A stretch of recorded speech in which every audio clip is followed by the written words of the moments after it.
আসসালামু আলাইকুম। অনেকে সাইড ফেরা সেলাই করার পর কামিজ ভালো থাকে, কিন্তু সাইড ফেরাটি ছিঁড়ে যায়। আমার এই ভিডিও দেখলে আপনাদের কামিজের সাইড ফেরাটি আর কখনো ছিঁড়ে যাবে না। সহজ নিয়মে কিভাবে সাইড ফেরাটি সেলাই করবেন আমার এই ভিডিওটি দেখে শিখে নিতে পারবেন। তাহলে আপনারাও যে কোনো কামিজে এই সাইড ফেরাটি সহজভাবে তৈরি করে নিতে পারবেন। তো প্রথমে আমি কামিজটি সুন্দর করে মেলে নিয়েছি। এখানে আমি প্রথমে হিপ পর্যন্ত আগে সেলাই দিয়ে নিয়েছি। আপনারা আগে হিপ পর্যন্ত সেলাই দিয়ে নেবেন। তো আমার সাইড ফেরাটি যেন বাঁকা না হয় তার জন্য আমি কিন্তু এখানে 1 ইঞ্চি পরিমাণ ভাঁজ দিয়ে নেব। আপনারা চাইলে এখানে আয়রন দিয়েও নিতে পারেন। তো আমি হাত দিয়ে একটু সমান করে নিচ্ছি। এভাবে নতুন যারা আছে তাদের জন্য খুবই উপকারী। তো আমি এভাবে সুন্দর করে একটু হাত দিয়ে ভাঁজ দিয়ে নিচ্ছি। দেখুন ভাঁজ পড়ে গিয়েছে, তো এভাবে আমি সেলাইটি করে নেব। তো চলুন সেলাইটি করে দেখিয়ে দিচ্ছি। প্রথমে একটি ভাঁজ দিয়ে তারপর আরও একটি ভাঁজ দিয়ে একটা সেলাই দিয়ে নেব।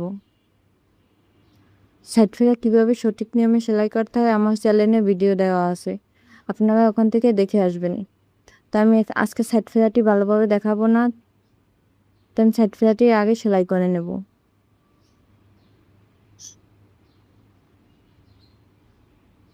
দেখুন আমার এখানে হিপের এখানে আসার পর আমি সাইড ফেরাটি কীভাবে সেলাই করে আপনারা অবশ্যই মনোযোগ দিয়ে দেখবেন।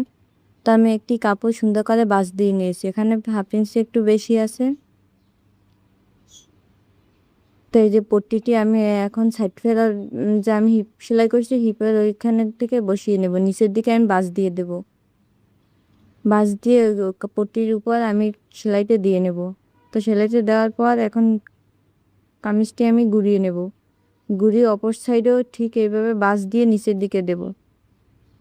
আপনারা ভিডিওতে দেখতেই পাচ্ছেন আমি কিভাবে সেলাইটা দিয়ে নিচ্ছি। পট্টিটি কিন্তু আমি ভাঁজ দিয়ে নিচের দিকে দিয়ে নেব, তারপর পট্টির উপর দিয়ে আমি সেলাই দিয়ে নেব। আপনাদের বুঝতে সমস্যা হলে অবশ্যই আমাকে কমেন্ট করে জানাবেন। তো এই সাইডেও ঠিক সেমভাবে আমি সাইড ফেরাটি সেলাই করে নেব।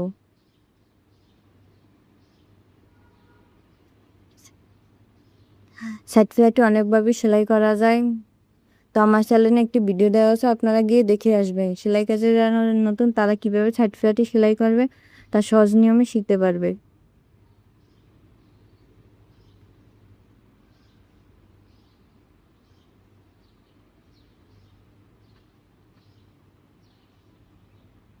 এইরকমভাবে সেলাই করলে আপনাদের কামিজ ছিঁড়ে যাবে, তবুও আপনার সাইড ফেরা ছিঁড়ে যাবে না। অনেকের আছে সাইড ফেরাটি আগে ছিঁড়ে যায়, কামিজ ভালো থাকে, কিন্তু আমার এই ভিডিওটি দেখলে আপনার সাইড ফেরা কখনো ছিঁড়ে যাবে না। তো অপর সাইডেও কিন্তু আমি এরকমভাবে সেলাই দিয়ে আমি যে পট্টিটা নিয়েছি সেই পট্টির উপর সেলাইটা আমার উঠিয়ে তারপর আবার ঘুরিয়ে কামিজটা সেলাই দিয়ে নিতে হবে। খেয়াল রাখবেন নিচে যে সেলাইটা সেই সেলাইটা যেন পট্টির উপর পড়ে। তো আমার দুই সাইডে সেলাইটা দেওয়া শেষ। তো দেখুন আমার এক সাইড ফেরাটি সেলাই করা শেষ। এরকমভাবে চাইলে আপনারা সেলাইটি দিয়ে নিতে পারেন।